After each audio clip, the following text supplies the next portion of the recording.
네. 골로새서 2장 16절에서 23절 말씀을 가지고 예수님을 붙잡고라는 제목으로 말씀을 나누고자 합니다. 제가 강도사 인허를 받고 첫 설교할 때도 너무 떨렸는데 목사 임직을 하고 나서 저기 있는데 너무 떨리더라고요. 그래서 설교를 어떻게 하지 이렇게 생각을 했는데 목사 임직표를 받으니까 더 떨리는 것 같습니다. 그래서 너무 떨려서 조금 진정을 하고 설교를 해야 될 것 같은데 축하해 주셔서 감사하고 지금까지 사역할 수 있도록 지도해 주신 목사님과 당회의 장로님들께 감사드리며 성도님들께서 많이 기도해 주셔서 지금까지 올 수 있었던 것 같습니다. 그래서 앞으로 저를 위해서 기도 많이 해주시고 사역 더 잘해서 교회를 더 잘 섬기는 목사가 될 수 있도록 해주시면 너무 감사드리겠습니다.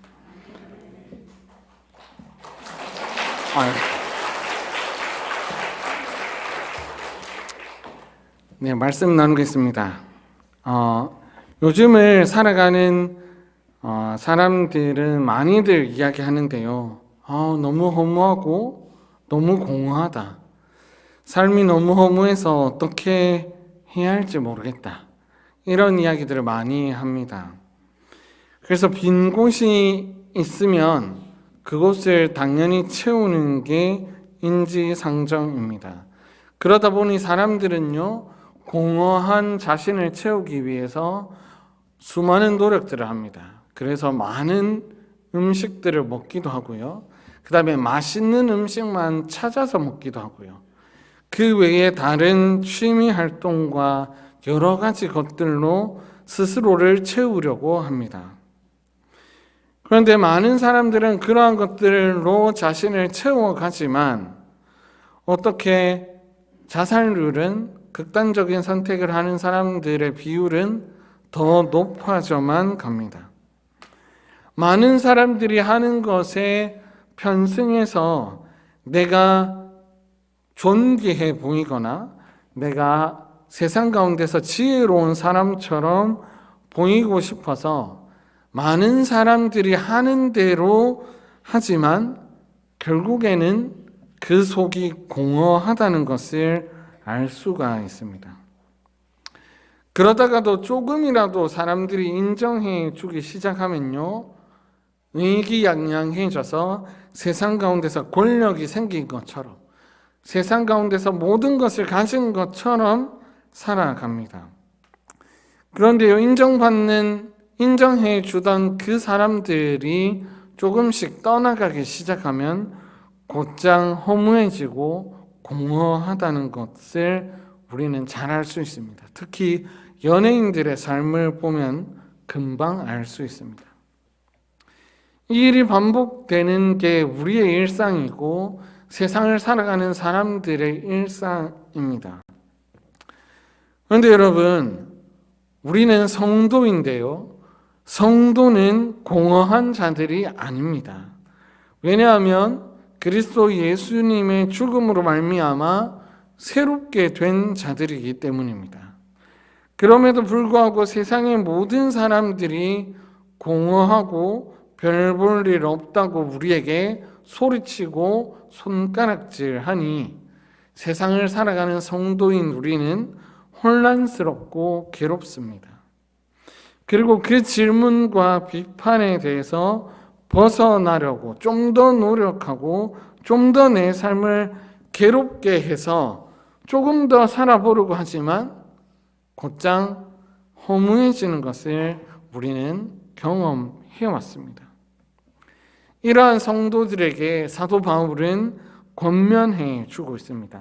오늘 본문인 골로새서 2장 16절에서 23절 말씀을 통해 성도가 무엇을 붙잡고 살아야 하는지, 그리고 그것을 붙잡을 때 참으로 부요해지고 이 땅 가운데서 풍성하게 살아갈 수 있는지를 우리에게 알려주고 있습니다. 따라서 오늘 본문의 말씀을 살펴봄으로써 그리스도를 붙잡고 그리스도로 말미암아 참된 풍성함과 복을 누리시는 저와 여러분 되기를 소원합니다. 오늘 본문에서 중요한 단어가 두 가지가 있습니다. 첫째는 비판하지 못하게 하라 라는 것이고, 둘째는 정죄하지 못하게 하라 라는 말입니다. 이 단어는요, 명령으로 쓰여졌는데요, 비판하지 못하게 하라 라고 바울은 명령하고 있습니다. 누구를 향해 명령하고 있냐면 골로새 교회 성도들을 향해 명령하고 있습니다. 여기서 잘 보면 비판하지 못하게 하라 라고 하는 것은 누군가 골로새 교회 성도들을 비판하고 있음을 우리는 알 수 있습니다. 그 사람들이 누구냐면 바로 골로새 교회를 어지럽게 하던 거짓 교사들이었습니다. 그래서 그 거짓 교사들이 성도들을, 복음을 듣고 복음 생활을 잘하고 있는 성도들을 조롱하고 손가락질하며 비판하는 것을 보고 사도 바울은 비판하지 못하게 하라고 성도들에게 권면해 주고 있습니다. 즉 골로새 교회 성도들을 책망하고 있는 것이죠. 왜 바울은 훈계하고 권면하고 책망했는지를 우리는 살펴볼 필요가 있는데요. 비판하지 못하게 하라는 이 동사는요, 판단하지 못하게 하라라는 의미를 가지고 있습니다. 주로 법정이나 재판을 하는 중에 사용되던 동사입니다. 죄가 있는지 없는지 판단하는 의미인 것이죠. 즉 따라서 이 판단하는 행위를 누가 했냐면 바로 거짓 교사들이 했다는 겁니다. 오늘 우리가 오전 예배를 통해서 들었지만 우리를 판단하실 수 있는 분은 하나님밖에 없습니다. 그런데 거짓 교사들이 성도들을 판단하고 비판했던 것이죠. 그 비판을 받고 있던 골로새 교회 성도들에게 사도 바울은 비판하지 못하게 하라고 명령하고 있습니다. 16절을 보면요, 거짓 교사들이 왜 골로새 교회의 성도들을 판단했는지가 나오는데요. 16절을 보시면 먹고 마시는 것, 절기와 초하루, 안식일에 관한 것으로 판단했습니다. 여기에서 나오는 먹고 마시는 것, 절기나 초하루, 안식일과 관련된 것은 유대인이 지키고 있는 정결 예식과 같은 내용입니다. 생활 속에서 먹고 마시는 것, 만지는 것, 초하루나 안식일 모두 유대인들이 지키던 것인데 유대 배경 속에 있던 성도들이 그리고 거짓 교사들이 이를 지키지 않으면 부정하다고 판단했던 것입니다. 그래서 그들에게 판단하고 너가 죄 있어 라고 손가락질 했던 것이죠. 바울은 그렇다면 왜 성도들에게 이러한 규례에 대해서 비판받지 말라고 했던 것일까요? 유대인들이 지키던 것이 나쁜 것이었을까요? 자신의 몸을 깨끗하게 하고 초하루나 절기나 안식일을 지키는 것이 성도들에게 해가 되는 것이었을까요? 그렇지는 않을 수도 있습니다. 왜냐하면 그 당시에 교회가 탄생하던 시기였고 유대인과 이방인이 섞여 있던 그 교회에는 유대인들도 많이 있었기 때문에 부정한 음식을 먹지 않고 절기와 초하루를 지키며 안식일을 지켰던 것으로 보입니다. 그래서 그것을 지키는 것이 문제는 아니었지만 무엇이 문제였냐면 바로 비판하는 것이 문제였던 것입니다. 판단하는 것은 문제였습니다. 왜냐하면 그 판단하는 행위는 바로 하나님께서 하셔야 될 일인데 거짓 교사들이 그것을 하고 있다는 것입니다. 그런데 심지어 그 거짓 교사들은요, 실체를 알지도 못한 채 성도들을 판단하고 있었습니다. 17절 말씀을 보시면 절기나 초하루나 먹을 것이나 만지는 것이나 안식일은 장래에 일어날 그림자이다 라고 말해주고 있습니다. 그림자는 어떻습니까? 실제의 모양은 보여줍니다. 실체의 모양은 보여주지만 실체를 뚜렷하게 보여주지는 않습니다. 실체를 보여주기가 어려운 것이죠. 왜냐하면 그림자는 실체가 아니기 때문입니다. 그렇다면 절기나 안식일, 마시는 것과 만지는 것의 실체는 무엇일까요? 그것이 가리키고 있는 것은 바로 예수 그리스도입니다. 그리스도 예수님에게서 구약에 나오는 절기와 안식일과 먹고 마시는 모든 것들이 그리스도가 죽으시고 부활하심으로써 모두 성취되었습니다. 즉 정결 예식으로 보여주고자 했던 모든 정결 예식이 그리스도에게서 모두 성취되었습니다. 왜 그렇습니까? 그리스도께서 죽으시고 부활하심으로써 그리스도를 믿는 자마다 거룩한 하나님의 백성이 되기 때문입니다. 따라서 정결 예식을 지키지 않았다고 판단하고 비판하며 성도들을 옥죄는 거짓 교사들의 판단은 옳지 않다고 바울은 말해주고 있는 것입니다. 그렇다면 성도는 판단받지 말도록 하기 위해서는 무엇을 잘 알아야 하겠습니까? 바로 실체를 잘 알아야 합니다. 절기나 초하루는 그림자였습니다. 그러나 그 그림자가 가리키는 실체이신 예수 그리스도를 붙잡고 그리스도를 더욱 잘 안다면 더 이상 거짓 교사들은 판단하지 못하게 되는 것입니다. 진짜를 붙잡을 때 확실한 소망을 가지고 삶을 살 수 있다는 이야기입니다. 예를 한번 들어보겠습니다. 예나 지금이나 중국에서 많이 만드는 게 뭐냐면 짝퉁입니다. 짝퉁을 많이 만들지 않습니까? 근데 그 짝퉁을 예를 들어서 여러분들이 들고 다닌다고 생각해 보십시오.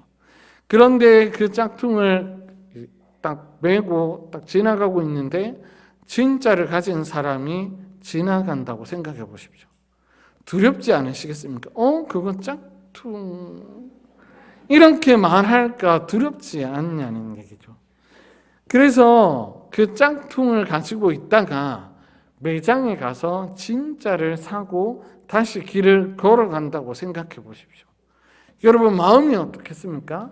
짝퉁을 들고 다닐 때는 이거 알아보면 어떡하지라는 그 두려운 마음이 있었지만 진짜를 메고 다닐 때는 그리 한없이 당당하고 어깨를 펴고 다닐 수밖에 없다는 것입니다. 성도가 사는 삶도 마찬가지입니다. 성도는 진짜이신 그리스도를 가지고 있습니다. 거짓 교사가 가르쳐 주던 절기나 초하루, 안식일 이러한 것과는 비교할 수 없을 만한 진짜를 우리는 가지고 있다는 것입니다. 이것을 하나님께서는 우리에게 보여주셨고 그 예수님과 이 땅 가운데서 함께 살 수 있도록 임마누엘의 복을 우리에게 허락하셨습니다. 그러니 우리는요, 허공을 떠도는 허무한 것을 붙잡고 살아가는 사람들보다 훨씬 더 당당하게 세상 가운데서 살아갈 수 있다는 것입니다. 그러니 사랑하는 여러분, 더 이상 가짜를 가진 사람들이 우리를 더 이상 비판하지 못하게끔 합시다. 우리가 예수 그리스도를 더욱 붙잡고 예수 그리스도를 더욱 잘 알므로 말미암아 세상 가운데서 담대하게 하나님 나라와 예수 그리스도를 보여주며 세상을 살아가시는 저와 여러분 되었으면 좋겠습니다. 세상은 우리에게 가짜 유토피아를 보여줍니다. 그러나 우리는 진짜인 하나님 나라를 보여줌으로써 세상이 하나님께로 돌아오는 놀라운 역사를 경험하며 살아가시는 저와 여러분 되기를 간절히 소원합니다. 둘째는 두 번째 동사는요, 정죄하지 못하게 하라입니다. 앞에서는 비판하지 못하게 하라였습니다. 판단하는 것이죠. 재판에서 판단을 합니다. 죄가 있다 없다. 판단을 하고 나면 무엇을 해야 합니까? 바로 죄에 따른 형벌을 선고하는 일이 나옵니다. 바로 그 의미가 바로 정죄하다라는 의미입니다. 그래서 거짓 교사들은요, 자신들은 가짜를 가지고 있으면서 성도들을 판단했고 그들에게 죄를 물었습니다. 어떻게 물었냐면 바로 너희는 겸손하지 못해. 그리고 너희는 진짜를 가지고 있지 않아 라고 하면서 너희는 가짜고 허무한 인생을 사는 사람들이야 라고 정죄했던 것입니다. 겸손 때문에 골로새 교회를 정죄하다니 도대체 그 거짓 교사들은 얼마나 겸손했던 것일까요? 이것은 우리가 아는 겸손과는 조금 다른 의미입니다. 특별한 상황에 있는 겸손인데요, 뒤에 나오는 천사 숭배와 관련이 있습니다. 여러분, 천사 숭배라고 하니까 어떤 느낌이 드십니까? 천사를 숭배하는데 그거 나쁜 거 아니야? 이런 생각이 드시지 않습니까? 그런데 이 천사 숭배는 어떤 의미를 가지고 있냐면요, 이렇습니다. 그 당시에는 유대인들에게 신비한 경험을 하던 사람들이 있었습니다. 그 사람들은 어떤 신비한 체험을 했냐면요, 천사들이 하나님을 예배하는 장면을 보는 사람들이 있었습니다. 그것을 두고 그 천사를 숭배하거나 아니면 천사들이 예배하는 그 장면을 숭배하던 사람들이 있었던 것입니다. 그게 천사 숭배인데요, 거짓 교사들은 그것을 보는 사람들이었습니다. 그래서 복음과는, 예수님과는 전혀 상관없는 천사 숭배를 하면서 그 앞에서 겸손하게 예배하는 장면을 사모하며 바라는 그 태도가 겸손하다라고 말하고 있는 것입니다. 그런데 그러한 사람들의 태도는 어떻습니까? 아주 과장되어 있습니다. 내가 말이야, 그것도 봤는데요, 내가 그것도 보고 이것도 보고 내가 천사도 봤는데 말이야, 이렇게 했던 것이죠. 그러니 사람들은 기가 죽었고 그것을 본 거짓 교사들의 말에 주눅들어서 정죄당하기 바빴던 것입니다. 그래서 골로새 교회는 혼란스러웠고 그 교회는 어려움을 당하게 됐던 것입니다. 그런데 여러분, 그 거짓 교사는 자랐을까요? 성장을 했을까요? 자라지 못했을까요? 오늘 본문 말씀에 따르면 그들은 자라지 못했다고 말씀합니다. 그 이유가 무엇입니까? 바로 머리이신 그리스도 예수님을 붙잡지 않았기 때문이라고 말해주고 있습니다. 오늘 본문 19절 말씀을 보시면요, 머리를 붙들지 아니하면 온몸이 머리로 말미암아 자라는데 그렇게 자라지 못했다고 말하고 있습니다. 즉 생명은, 영양분은, 양분은 머리를 통해서 공급이 되는데 그 머리가 누구시냐? 바로 실체이신 예수 그리스도인 것입니다. 따라서 교회의 성도는요, 머리이신 그리스도 예수님을 붙잡을 때라야 성장하고 자랄 수 있는 것입니다. 그러니 예수님을 붙잡아야 할 골로새 교회가 헛된 것을 붙잡고 있으니 자라지 못했던 것은 인지상정인 것이죠. 그러면서 바울은요, 또 이야기를 해줍니다. 너희는 이미 세상의 초등 학문에서부터 예수님과 함께 죽었다. 그러니 세상에 사는 것과 같이 규례에 순종하지 말라고 20절에서 23절에서 말해주고 있습니다.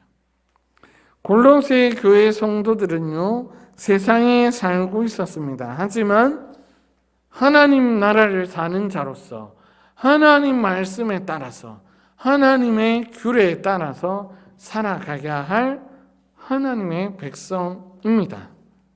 왜냐하면 그리스도와 함께 죽었기 때문입니다. 그러니 성도는요, 헛된 것, 거짓 교수가 가르치는 것, 세상의 초등학문으로부터 벗어나서 온전히 예수 그리스도를 붙잡고 이 땅 가운데서 살아갈 때야만이 그리스도와 함께 성장할 수 있다는 것입니다. 그것이 사도 바울이 가르쳐주는 겸손인 것입니다. 그리스도에 속한 성도는요, 하나님이 왕 되시는 것을, 그리스도가 왕 되시는 것을 인정하며 하나님 앞에 나와 예배함으로써 겸손을 표하는 것입니다. 그것이 하나님 앞에 겸손한 것이지, 그 당시에 금욕주의적으로 무언가를 금식하고 절제하고 이러한 것을 통해서 겸손함을 표현하는 것이 아닙니다. 오로지 그리스도를 주인 삼아 하나님 앞에 나와 하나님께서 가르쳐 주시는 그 예배의 방식대로 예배하는 것이 겸손함으로 하나님께 예배하는 것입니다. 그러니 사랑하는 여러분, 하나님 앞에 나와 겸손히 예배할 때 그리스도를 붙잡고 예배하시는 저와 여러분 되기를 소원합니다. 뿐만 아니라 그리스도 예수님을 붙잡고 예배할 때마다 그리스도 예수님께로부터 오는 생명과 양분을 받아 누리시는 저와 여러분 되기를 소원합니다. 그렇게 할 수밖에 없는 이유는 그리스도와 함께 우리가 죽었고 그리스도와 함께 살았기 때문에 우리에게 더 이상 정죄함이 없기 때문에 우리는 그리스도와 함께 살아갈 수 있습니다. 그러니 세상의 가르침을 붙잡지 마시고 온전히 그리스도 예수님을 붙잡고 살아가시는 저와 여러분 되기를 간절히 소원합니다. 말씀을 맺고자 합니다. 우리는 오늘 본문의 말씀을 통해서 무엇을 붙잡아야 할지를 살펴보았습니다. 우리가 붙잡아야 할 것은 세상이 가르쳐주는 지혜나 그 당시에 있던 세상의 철학이나 교회의 전통들이 아닙니다. 온전히 그리스도 예수님을 붙잡아야 함을 우리는 알 수 있습니다. 신자인 우리는요, 그리스도와 함께 죽음으로써 새로운 삶이 시작됩니다. 그러니 그리스도를 붙잡고 우리가 함께 죽어야 그리스도와 함께 살아갈 수 있습니다. 그러니 참 진리이시며 참 실체이신 그리스도를 붙잡고 죽었다가 다시 살아나셔서 성도로 살아가시는 저와 여러분 되기를 간절히 소원합니다. 뿐만 아니라 이 땅 가운데서 그리스도를 붙잡고 살아갈 때 진짜를 가졌기에 세상 가운데서 담대하게 살아가며 하나님 나라 백성으로서 하나님 나라를 밝히 드러내며 살아가시는 저와 여러분 되기를 간절히 소원합니다. 그러므로 말미암아 그리스도께서 우리에게 주시는 양분을 통해 성장하고 자라는 저와 여러분 되기를 간절히 소원합니다.